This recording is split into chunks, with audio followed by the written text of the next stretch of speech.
Hello travel lovers, कैसे हैं आप सब। I hope you are doing well and feeling great. दोस्तों, मैं विपिन स्वागत करता हूं आपका मेरे YouTube channel roaming reflections by VK पर। और आज हम पहुंच गए हैं डलहौजी। डलहौजी के रास्ते की पूरी डिटेल वीडियो मैंने अलग से बनाई है, उसका लिंक आई बटन पे या डिस्क्रिप्शन पे चेक करके आप देख सकते हैं। तो मैं यहाँ पे लेट नाइट पहुँचा था और उस टाइम तो कोई फ़ायदा नहीं था वीडियो बनाने का, क्योंकि अंधेरे में आप यहाँ के नज़ारे और यहाँ के व्यूज़ का मज़ा नहीं ले पाते। और कल रात को हम जिस होटल में रुके थे उस होटल का नाम है होटल रावी व्यू, और वाकई में इसका व्यू बहुत अच्छा है। तो डलहौजी में हम और जगह भी एक्सप्लोर करेंगे, पर उनको एक्सप्लोर करने से पहले मैं आपको यहाँ का एक व्यू दिखाना चाहूँगा। जो जिस जगह पे हम रुके हुए हैं वहाँ से सामने का नज़ारा कैसा दिखता है। तो चलिए शुरू करते हैं। और ये कुछ इस तरह का आपको यहाँ से नज़ारा देखने को मिलेगा, स्नो कैप्ड माउंटेन्स, और पूरा का पूरा वैली व्यू आपको यहाँ से नजर आएगा। पूरा डलहौजी आपको यहाँ से दिखेगा।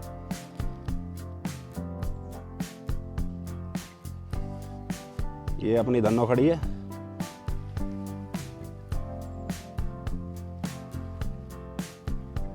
और बहुत ही शानदार जगह है ये। तो दोस्तों, डलहौजी में एक्सप्लोर करने के लिए बहुत कुछ है, और अब हम यहाँ से अपनी यात्रा शुरू करेंगे और आसपास की जो बहुत सारी अच्छी जगह हैं उनको एक्सप्लोर करेंगे, जिसमें से एक है खजियार। आपने खजियार के बारे में सुना होगा, जिसे मिनी स्विट्जरलैंड ऑफ इंडिया भी कहा जाता है। तो देखते हैं, अगर आज समय मिलता है तो आज, नहीं तो कल हम खजियार जाएंगे, क्योंकि हमारे पास अच्छा खासा टाइम है घूमने के लिए। तो भाई अब होटल से चलने का टाइम हो गया है, और यहाँ से अपना सारा सामान, बोरिया बिस्तर बांध के अपनी गाड़ी में डाल के हम निकल लिए आगे की तरफ। और डलहौजी में आसपास जो 5 से 7 किलोमीटर के रेडियस में कुछ अच्छी जगहें जब मैंने पता किया यहाँ से, तो मुझे पता लगा 2 जगहों के बारे में। एक है बीजी पार्क, जहाँ पे आर्मी ने जिसे मेंटेन किया हुआ है। तो एक छोटी सी जगह है जहाँ पे आप कुछ क्वालिटी टाइम स्पेंड कर सकते हैं। और दूसरी जगह है पंचपुला, जहाँ पे नेचुरल वाटरफॉल है और सीनिक ब्यूटी वहाँ की बहुत अच्छी है। और शायद इसी के लिए हम पहाड़ों में आते हैं। क्यों इसीलिए आते हैं ना, कमेंट बॉक्स में बताना आपका पहाड़ों में जाने का रीज़न क्या होता है। तो खैर चलो, मैं तो नेचर लवर हूँ, और हर 2-3 महीने में जब तक मैं घूम ना लूँ पहाड़ों में, तब तक मैं फुल्ली रिचार्ज नहीं होता अपने बाकी की रेगुलर एक्टिविटीज़ करने के लिए।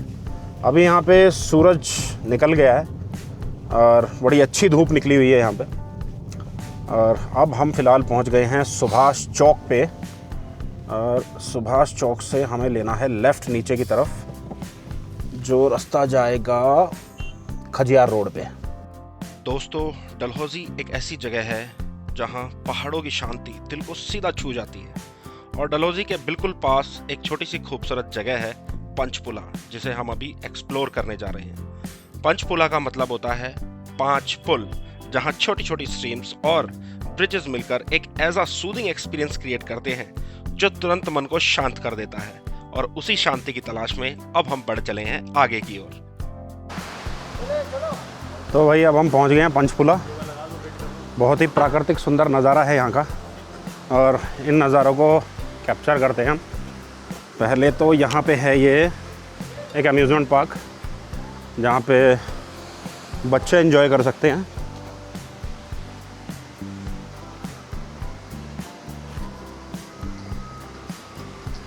सरदार अजीत सिंह स्मारक।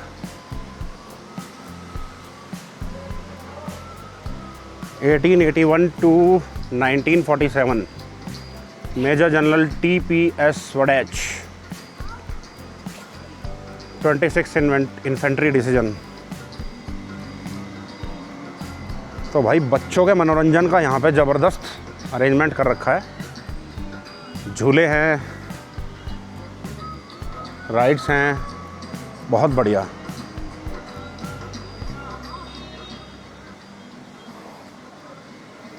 और अभी आपको दिखाते हैं यहाँ का झरना।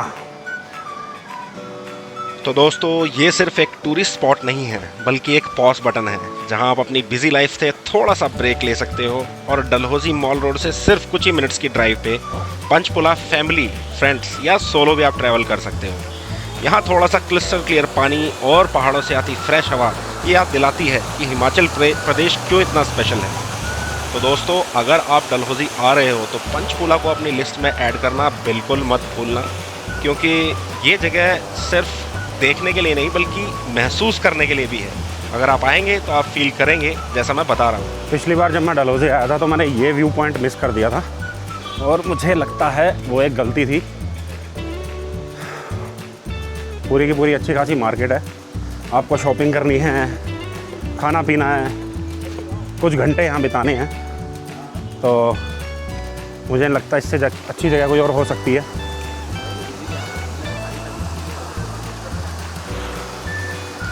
बहुत बढ़िया जगह है, थोड़ा सा ध्यान से। वाह,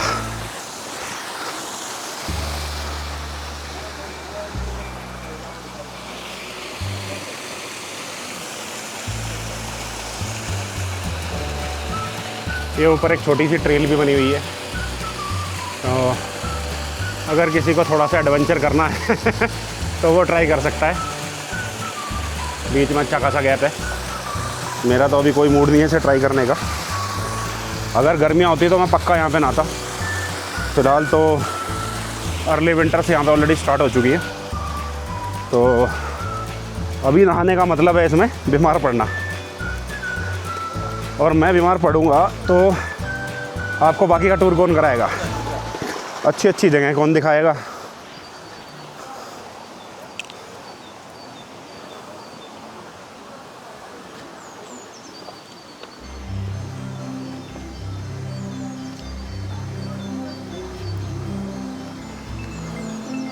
बरसातों में यहाँ पे अच्छा खासा पानी आता होगा।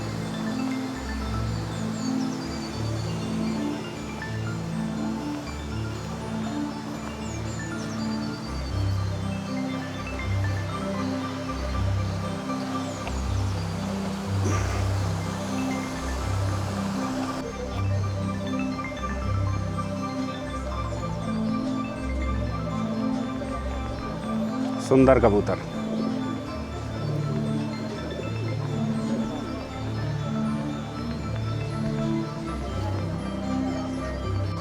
तो जैसा कि मैंने कहा था, यहाँ पे शॉपिंग का अच्छा खासा अरेंजमेंट है, तो अगर आप अपनी वाइफ के साथ आ रहे हैं तो थोड़ा जेब हैवी करके लाइएगा, क्योंकि यहाँ पे बहुत अच्छी अच्छी चीज़ें लगी हुई हैं डिस्प्ले में, जिन्हें आप ज़रूर ख़रीदना चाहेंगे।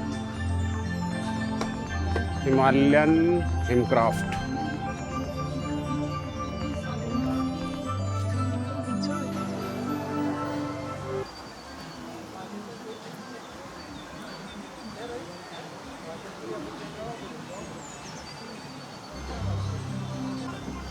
तो भाई यहाँ पे इतनी अच्छी अच्छी जगह है और इतनी अच्छी अच्छी चीज़ें डिस्प्ले में लगी हुई है, तो मैंने सोचा कुछ मैं भी शॉपिंग कर लेता हूँ।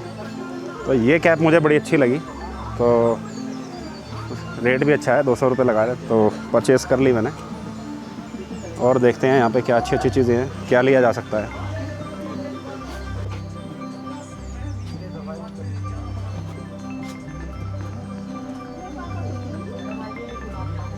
तो आप किस किस तरह का कलेक्शन रखते हैं सर? सर कलेक्शन हम वुडन्स में रखते हैं और उसका गर्म कलेक्शन भी रखते हैं वुलन में, और ज्वेलरी वगैरह का कलेक्शन भी है हमारे पास। और हमारे पास नीचे एक शॉप है शॉल की, स्टैचू के साथ जो नीचे स्टैचू, यस उसके साथ जो शॉप है वो हमारी है सर। तो जगह अब अगर आप पंचकुला आ रहे हैं ये वीडियो देख के, तो भैया की शॉप पे ज़रूर आइएगा, ताकि आप भी यहाँ से कुछ अच्छा कलेक्शन परचेज़ कर पाएँ। मैं काफ़ी मार्केट्स घूमता रहता हूँ दिल्ली में, लेकिन ये सच में यूनिक कलेक्शन है, तो मैंने कुछ यहाँ से चीज़ें परचेज़ की हैं। शॉप का नाम भी एनके यूनिक्स कलेक्शन। अच्छा, NK uniques collection. Okay, yes, ठीक है, थैंक यू भैया। Welcome sir, welcome. चलते हैं फिर यहाँ से। तो भाई ये था अपना पंचकुला, बहुत ही अच्छी जगह है, छोटी सी जगह है लेकिन हैपनिंग प्लेस है। तो ये आ गया रास्ते में भेड़ बकरियों का झुंड, और ये उनका चरवाहा जो इनको सीटियों से सीटी बजा बजा के गाइड करता है। इनके सीटी बजाने से इधर उधर हो जाती हैं। कमाल की ट्रेनिंग है।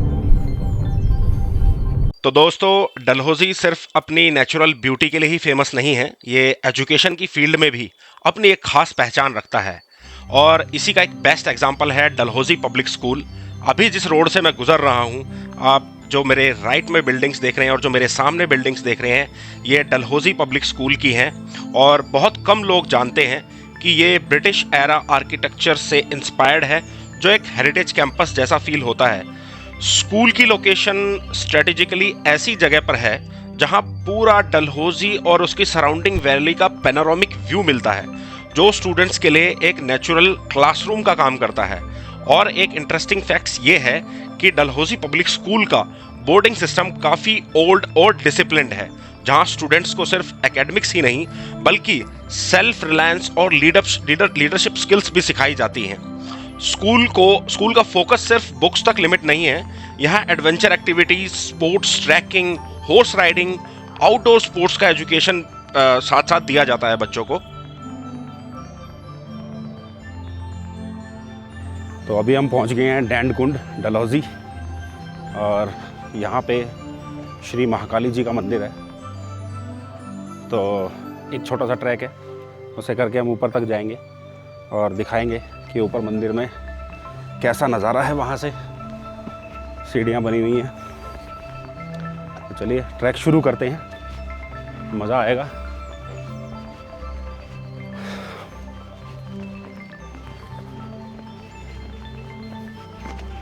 एक मज़े की बात यह है कि वीकेंड होने के बाद भी कुछ खास ज़्यादा रश नहीं है यहाँ पे। डलहौजी के आसपास एक नहीं बहुत सारी खूबसूरत जगहें हैं, लेकिन उनमें से एक जगह ऐसी है जो सिर्फ आंखों को ही नहीं बल्कि दिल और मन दोनों को छू जाती है। दैनकुंड ट्रैक, जो डलहौजी का हाईएस्ट पॉइंट माना जाता है और जहां से एक ऐसी जर्नी की शुरुआत होती है जो नेचर, साइलेंस और स्पिरिचुअलिटी को एक साथ महसूस करवाती है। दैनकुंड ट्रैक का रास्ता खुद में एक एक्सपीरियंस है, जहां चीड़ और देवदार के घने जंगल, ठंडी हवा, ताज़ी हवा और पेड़ों के पत्तों की सरसराहट मिलकर एक अलग ही शांति का अनुभव देती है। और यही अनुभव करते हुए मैं बढ़ रहा हूं आगे की तरफ। साथी हाथ बढ़ाना साथी रे। जय माँ पहलानी।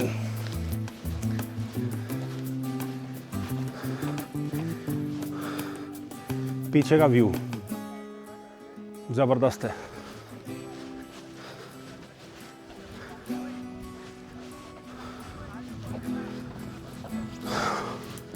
अभी तो वहां तक जाना है।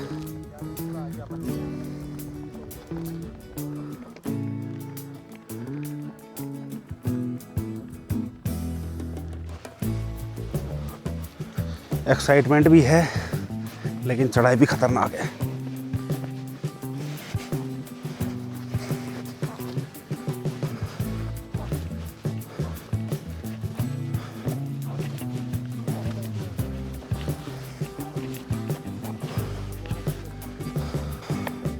भाई बीच में एक फिर छोटा सा ब्रेक लिया है। चलें, वो देखो आंटी कहाँ तक पहुँचेगी। भाई आंटी को तो ना अगला बेंच पे चलते हैं। अगले बेंच टू बेंच हम ट्रैवल कर रहे हैं कि एक बेंच से दूसरे बेंच से तीसरे बेंच, क्योंकि हमें वहाँ तक जाना ऊपर, उतनी ऊपर। चलो भाई अगला बेंच खाली हो गया है, तो यहाँ से चलते हैं अगले बेंच तक, फिर उससे अगले बेंच तक, और फाइनली हम पहुंच जाएंगे।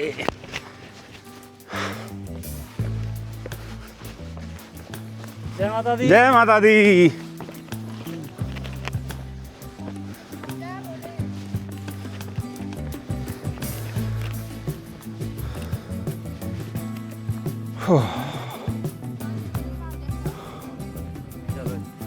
ये भी बड़ा हो गया आगे। जय बोले, जय शिव शंभू, जय श्री राम। दोस्तों, क्या आपको पता है इसको सिंगिंग हिल भी कहा जाता है? हाँ, बिल्कुल आपने सही सुना, इसे सिंगिंग हिल भी कहा जाता है, क्योंकि तेज हवा चलने पर ये पेड़ नेचुरल म्यूजिक जैसा साउंड करते हैं। ये ट्रैक ज़्यादा मुश्किल नहीं है, लेकिन हाँ, अगर आप फिजिकली बहुत फिट नहीं है, जैसे आजकल मैं थोड़ा मोटा हो गया हूँ, तो थोड़ी सी दिक्कत होती है। तो भाई अब रास्ता थोड़ा सा बदल गया है, अब खड़ी चढ़ाई नहीं है, अब इस तरह का रास्ता है। तो चलते हैं आगे की तरफ। जय माता दी। जोर से बोलो, जय माता दी। सारे बोलो, जय माता दी।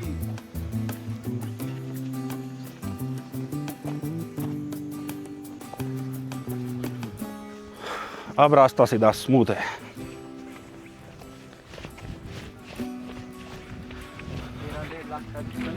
मैं तो यहाँ से गया वापस भी दोबारा। अच्छा ऊपर से ना हम लोग टूरिस्ट को लेके आए थे, तो ऊपर खड़े थे, तो वहाँ से फिर एंट्री करेगी रास्ते से। अच्छा। फिर ले जाते हैं ना आगे तरफ।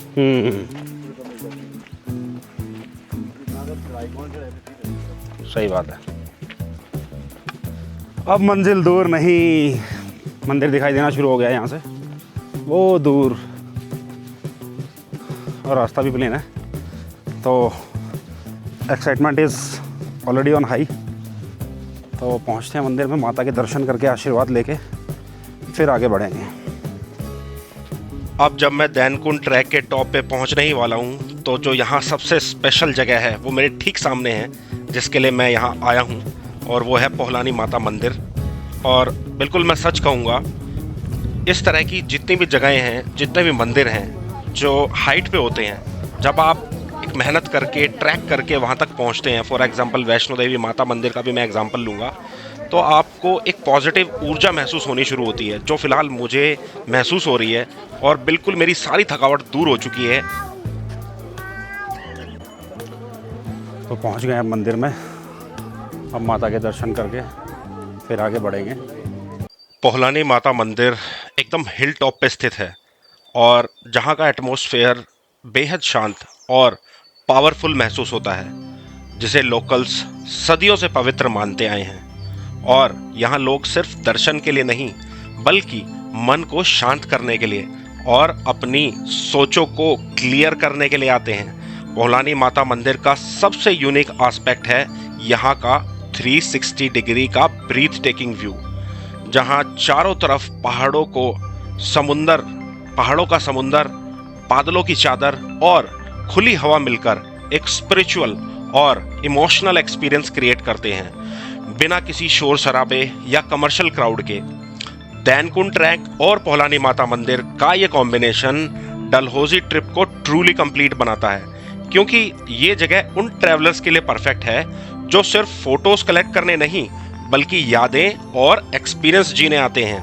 और अगर आप डलहौजी आ रहे हो और नेचर और एडवेंचर और स्पिरिचुअलिटी का बैलेंस्ड एक्सपीरियंस चाहते हो, तो दैनकुंड और पोहलानी माता मंदिर को अपनी ट्रैवल लिस्ट में ज़रूर ऐड करना, क्योंकि कुछ जर्नी सिर्फ डेस्टिनेशन तक सीमित नहीं होती, वो हमें खुद से मिलवा देती हैं। अभी जब मैं ऊपर की तरफ आ रहा था, तो मुझे एक भैया मिले थे जिन्होंने मुझे बताया कि इसे वैली ऑफ फ्लावर्स भी कहते हैं। जी हाँ, उत्तराखंड में भी एक वैली ऑफ फ्लावर्स है, और ये जगह भी बरसातों में वैली ऑफ फ्लावर्स में कन्वर्ट हो जाती है। भाई माता के दर्शन हो गए हैं, लेकिन इतनी सारी ट्रैकिंग करके और नाश्ता भी हमने सुबह ही करा था 10 बजे, तो अब लगी है भूख, थोड़ा सा पेट पूजा करेंगे अब, क्योंकि हमारे पास हमारा मेन इक्विपमेंट गाड़ी में पड़े हुए हैं, तो अब खुद नहीं बना पाएंगे, तो यहीं से लेंगे। नीचे एक रेस्टोरेंट है, तो यहाँ पे सब चीज़ें खाने पीने की अवेलेबल हैं, देखते हैं क्या क्या मिल रहा है, तो वो खा पी के फिर बढ़ेंगे आगे की तरफ। हमारी next destination for today I think Khajjiar, और देखते हैं टाइम कहाँ तक परमिट करता है, उसी के अकॉर्डिंग डिसीजन लेंगे। नहीं सर, तवे वाला है मेरी तो दाल चावल लगा दो, एक प्लेट कितने की है भैया? दाल चावल मेन्यू पे रेट है वैसे 100 दे देना आप दाल चावल। अच्छा ठीक है, 80 रुपीज़ की दाल ही है। अच्छा दाल चावल दे दो आप मेरे ठीक को। है भैया। ठीक है, तो भाई मुझे तो अभी रोटी खाने का मन नहीं है, तो फ़िलहाल दाल चावल नेशनल और इंडियन डिश है, तो दाल चावल ही खा के आगे बढ़ेंगे। वैसे मिल यहाँ पे मैगी भी रही है, पर मैगी में कभी मेरी प्रेफरेंस में रहती नहीं है। खाना खा के फिर आगे निकलते हैं। तो भैया अपने दाल चावल लग के आ गए हैं, और टेस्ट एक नंबर है, और रेट भी रीजनेबल है। दाल चावल के इन्होंने उसे चार्ज करे 100 रुपीज़। और मुद्दे की बात यह है कि इतने ऊपर सामान लाने में कितनी मेहनत लगती होगी। हम जब खुद चढ़ रहे थे तब भी नहीं चढ़ा जा रहा था, वो लोग कितनी मेहनत करते होंगे तो सामान लेके चढ़ते होंगे। दर्शन करके बहुत अच्छा लगा, बहुत सुकून भरा माहौल है यहाँ पे, एकदम शांति है। अभी जब मैं खाना खा रहा था तो मैं उन भैया से पूछ रहा था कि आप कब से कब तक यहाँ पे रहते हो, तो वो बता रहे थे 5 बजे हम बंद करके चले जाते हैं, 5 बजे के बाद यहाँ कोई नहीं आता है, और दिसंबर से लेके और मार्च तक मंदिर बंद रहता है, शॉप भी बंद रहती है। Reason snowfall. दिसंबर 10 से 15 या 20 तारीख तक स्नोफॉल यहाँ पे शुरू हो जाती है इस पूरे एरिया में, और ये पूरा स्नो से कवर्ड हो जाता है। उस दौरान मंदिर में नहीं पहुँच सकते, इसलिए 3 महीने के लिए मंदिर बंद हो जाता है। तो ये था एक छोटा सा ट्रैक, और माता के दर्शन किए, आशीर्वाद दिया, बड़ा अच्छा लगा। अगर पसंद आया हो तो लाइक बटन ज़रूर दबाएं और कमेंट में लिखें जय माता दी। चलिए तो फिर आगे की तरफ चलते हैं और एक्सप्लोर करते हैं हिमाचल को, विच इज़ बहुत अनएक्सप्लोर्ड है हिमाचल। अभी हमने वहीं तक एक्सप्लोर करा है जहाँ तक गाड़ियाँ जाती हैं। दोस्तों, अब हम पहुंच चुके हैं मिनी स्विट्ज़रलैंड ऑफ इंडिया। जी हाँ, ये है खजियार, और ये आज की हमारी डेस्टिनेशन भी है और आज का हमारा स्टे भी यहीं पे है।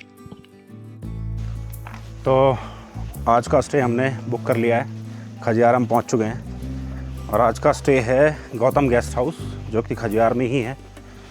और ये मेरा ऑल टाइम फेवरेट जगह है, क्योंकि पहले भी 2 बार जब मैं आया था तो मैं इसी होटल में रुका था, और इसकी लोकेशन बहुत अच्छी है, और दूसरा रूम्स बड़े अच्छे हैं, नीट एंड क्लीन है। लोकेशन दिखा देता हूँ एक बार मैं।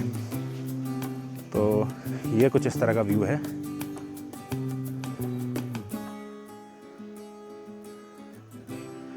और यहाँ पे हमारे पास ग्राउंड फ्लोर में भी रूम्स हैं, फर्स्ट फ्लोर पे भी रूम्स हैं, और वो जो सामने आप देख रहे हैं वो इनकी नई बिल्डिंग है, जहाँ पे हमने रूम बुक किया है। बालकनी व्यू के साथ है, और ये पूरा एरिया शाम को आप यहाँ पे बॉनफायर वगैरह करा के अपनी इवनिंग एंजॉय कर सकते हैं।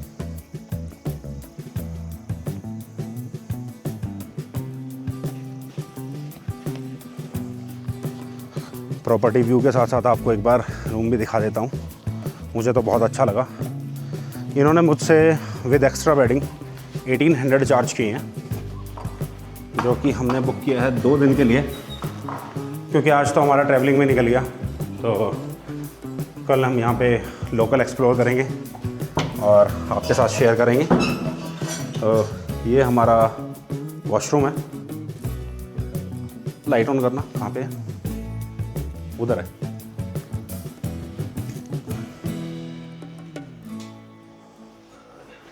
Room with balcony view. Room बिल्कुल नीट एंड क्लीन है, और ये है हमारी बालकनी। अच्छी खासी बड़ी है। शाम को 2 चेयर बिछा के आराम से यहाँ पे बैठा जा सकता है और इस नज़ारे का आनंद लिया जा सकता है।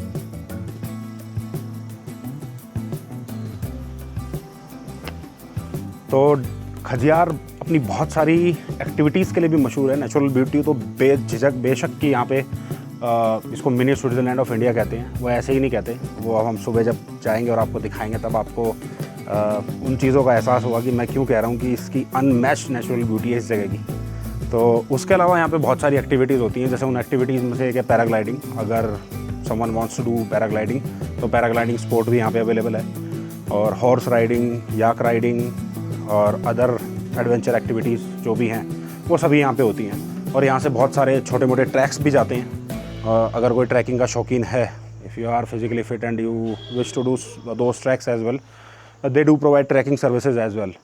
So this hotel, I will mention all the details, contact details, location of this hotel into description.